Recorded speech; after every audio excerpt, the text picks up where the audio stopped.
Whenever you travel to a new city, one of the easiest ways to get to know it is actually through its food. Even through the different towns in our country, we know that the flavor profiles differ. And of course, Cape Town's now been voted as a vital culinary destination if you're heading to South Africa. And we've got all these different restaurants that bubble the pots of flavors from the world. But we also have some cool local flavor as well. So our whole objective is we take people through a journey where we visit the different neighborhoods. You get to do a city tour and a food tour and a history tour, all kind of snapped up into one. And we kind of showcase Cape Town's flavor and culture through this 4-hour experience. And that happens both in Cape Town as well as in Hermanus. So I think visiting a restaurant, you kind of locked in a space and you limited to experience one type or style of food, and it's generally from one visionary or chef. The opportunity that we allow is within the 4 hours, you get to visit multiple locations, tasting samosas and dolces and kusistas in the Boerkaap, the oldest remaining neighborhood, or going down to the original formal garden and exploring Fynbos and drinking an incredible cup of rooibos tea. So you get to see alone not only just 2 stops, but those are just 2 of our stops that we do. And that's already more than you will get by being locked in behind a table in one restaurant space in one part of the city. So it was a family decision that forced us to move to Cape Town. And I think Cape Town's one of those aspirational destinations that you always put on the map as one day when you retire, the wine and the views are rather alluring.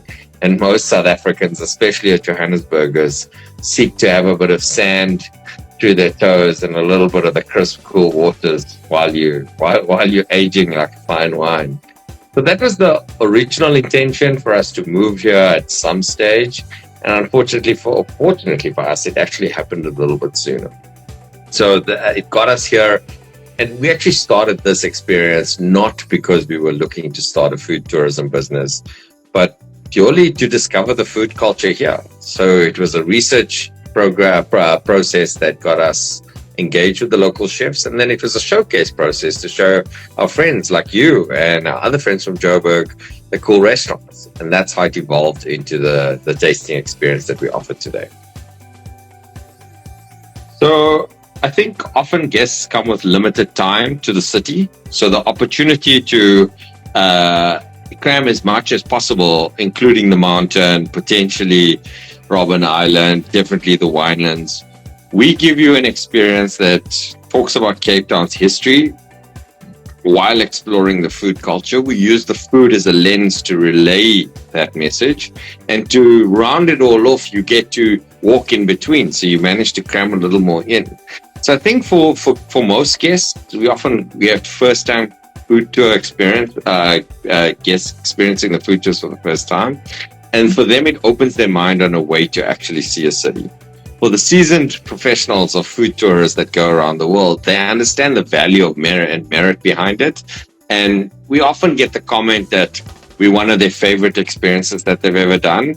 And we try quite hard. For me, it's something that I always do. So the comments around it or the feedback we get are always that they feel that they've got to see a real, true, authentic side of the city. We try to focus on the local heroes, showing them our favorite aunties and uncles, no big brand restaurants. It's real connections with people. So I would recommend this to everyone. If my favorite guests or guests that love this experience the most are locals. And the reason for that is locals don't often get to experience and see the historical side of their city. You're hanging out at the waterfront or on the beach in Camps Bay or down the strip in Regent Road, but people don't get to visit the actual city center. So I would say locals first, and they appreciate it the most because they get to discover their own history or rediscover it. And secondly, I think our most popular tourists would obviously be the Americans. They're quite an inquiring bunch and they're always willing to explore. So it's always fascinating to me how that market just comes with a complete hungry addiction for learning and digesting whatever we have to throw at them. And then the other tourists also come with some interest. You know, the Europeans are always much more cautious and reserved, but we've got a large percentage of those that also come through. And there's some great banter with them as well, but they take a little more to please than the traditional American or South African guest. So I try not to eat on my experiences because as age catches up with you, so does the weight. And one of the things that we do serve that is quite irresistible for me is we serve a couple of samosas on the day, but one of them is a green chili and cheese samosa at Miriam's Kitchen. And instead of it having the typical flaky samosa pastry, they do almost a dough style, and it's been crumbed in cornmeal. So it's almost like a millipap crusted samosa with a spicy, cheesy filling. It is epic. I think one of the key things that I've got to learn about moving to Cape Town was definitely our fynbos floral kingdom, and that flows all the way down to Hermanus. We were quite privileged to have a space out there, and for me, the floral kingdom, which is so unique to the Western Cape, I had zero reference of coming from Johannesburg. And it surrounds us. It has amazing healing properties. It's got phenomenal flavor properties. And yet, as South Africans, we have such limited views of it. The only fynbos, so to speak, that we use is rooibos tea, and that's the only one we get on our shelves. Warranted, you get a few proteas and some pin cushions in the Woolies, if you're lucky. But aside from that, there's a whole plethora of flavor profiles and herbs that we're not looking at. Instead, we go for French tarragon and Mexican oregano and import everyone else's flavor. Yet we've got this amazing literal garden that grows in our backyard. So I think that's the beauty of fynbos, is each season there's a new profile that comes through. Some of the fynbos that we work flourishes throughout the seasons, but of course the mountain changes as the season changes. During our spring season, everyone will be aware of the very famous flowers that go out in the Namakwa land and out towards our region. A lot of it fynbos based, but the beauty of fynbos is each season has its own flowering plants. And as you come through, I think any season you'll be surprised and you'll be treated to some incredible flowers that grow in the mountain, as well as different scents. So our Cape Town tour is more focused on doing a little bit of a city experience. So it's a city orientation. And we cover some of the historical points. So we start on Bree Street, and we like to start on common ground. It's the only opportunity that you get on the tour to make a choice of what you have.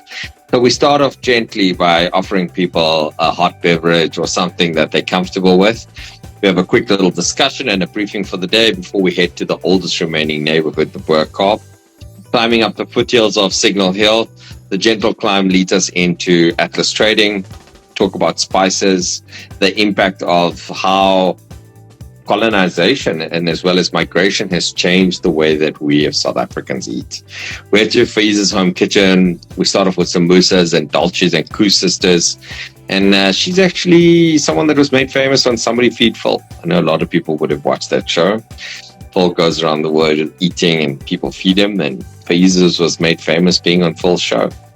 From there, we eat some chocolate. We have a quick little speed date with the chocolate shop, trying out some locally sourced African cacao, which is amazing. And then we go to the old garden and we drink some amazing fynbos teas and engage with some fynbos salts. We then move down to Miriam's Kitchen, where we get to eat that famous samosa that I spoke about earlier, along with the Cape Town burrito, kind of a thick, flaky pastry-style roti filled with an amazing Malay curry, before visiting the very eclectic Green Market Square. I call it the Walmart of curio shops. I think you can find almost anything in there if you look hard enough. And then we visit Heaven Coffee Shop, which is this incredible little coffee shop in the old Methodist church. Working our way up to Heritage Square, we drink some wine next to the oldest grape-bearing vine in the Southern Hemisphere. We kind of finish off with our attempt at the local braai. I think braai is quite a tricky one and people are quite opinionated by it. A lot of people miss the storylines behind it. So we do a bit of pap and some chakalaka and a few of the local staples like some boerewors and some lamb chops. And we try to finish off with some local sweets, definitely some chappies and some fizzes. People love that. People love a bit of candy and some local culture. Did you know? If you know, you know. Mm-hmm. And those experiences, that's kind of the outline of our basic Cape Town experience. That changes depending on the day of the week or the type of tour that you use. But our Hermanus tour is more a slower paced connection with the local artisans. That kind of takes you through the old town. There's a few little hidden gems. We take you to an artisanal baker, move you all the way along the shore on the cliff path, which is an incredible walk. It's one of, I think, the longest cliff paths along the sea that is walkable. And they've just recently opened a section of it as well, which is quite incredible. You eat padlemoen, which is abalone, which is actually grown and farmed in that region as well. Get to taste some incredible wines from the Hill and Arde Valley. And this is a phenomenal, I think one of the best steakhouses for me in the country sit actually in Hermanus at Chart, where you get to enjoy wet-aged and dry-aged meats. They're just phenomenal. That's kind of a snapshot of the Hermanus experience as well. I think Hermanus is kind of moody and it's a quiet kind of vacation town. And they're great stuff for a traveler that wants to just switch off a little bit. It's not the pacey beaches of Camps Bay. So I think people often associate Hermanus only with the whale season. And when we chat to our guests, a lot of our very adventurous German and European guests, they often hire a car and they're driving down to the garden route and it's often a stop for them. And people often say, oh, they're just stopping over because people heard there were whales and, they heard there's no whales during the summer season. Hermanus is really one of those towns that COVID has changed. COVID's evolved it into this kind of Zoom town that's exploding now at the seams. It's got phenomenal food. It's got incredible wines that are developing in the Himmel and Arde Valley. There's even a new, it was a pop-up actually, a European Michelin-starred restaurant that ran through the season. So I see great potential in it, and so do the people there, and it's ever evolving.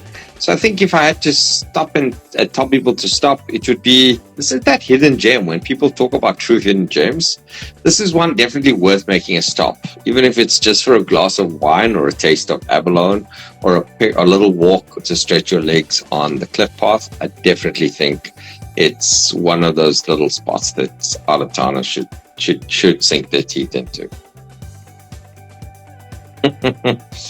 Well, like I said earlier, it was an accident. It wasn't something that I set out with great intention to do. When we travel, one of the first things that we do is we do a food tour. Get to a city, get to a town, find the food tour. You meet the local, you know where to eat, you know where not to eat. You get all the little hidden secrets, and that's what we do. It's always the first day, first plan. Orientates you around and it sets up the rest of your journey without having to Google research and getting real advice from a local. When we moved to Cape Town, we looked for that option and we couldn't find one. And so the accident of meeting people and going out to find chefs and restaurants led to us starting this experience. And before we knew it, we've now got a small little business where we're supporting a whole lot of local heroes in our community.